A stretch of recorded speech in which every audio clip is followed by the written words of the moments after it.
हम पूछ रहे थे कि मेन को इस्लाम में आपका नाम और आपका पेशा। I am a student of matric, my name is Hamna Habib. तो हमारा ये सवाल था कि मेन को इस्लाम में वन मैरिज का राइट क्यों नहीं अलाउ और वुमेन को इन्फीरियर क्यों कहा गया है, जिस तरह कुरान में। मैं आपके सवाल को नहीं समझ सकता हूँ, अगर आप आस्ते से पूछेंगे।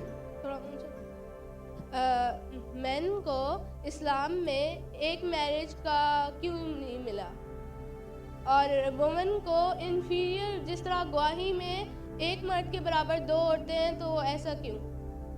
एक सवाल में, दोनों में से एक। पहला सवाल दो, दूसरा सवाल।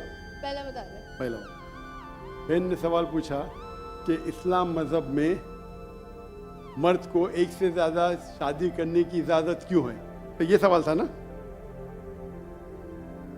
ठीक है, अगर आप पढ़ेंगे दिगर मज़हब की किताब में, चाहे बाइबल पढ़ो, चाहे वेदा पढ़ो, चाहे गीता पढ़ो, चाहे तलमूद पढ़ो, कोई भी मजहबी किताब में ये नहीं लिखा है कि आप एक ही शादी करो। सिर्फ कुरान में लिखा है।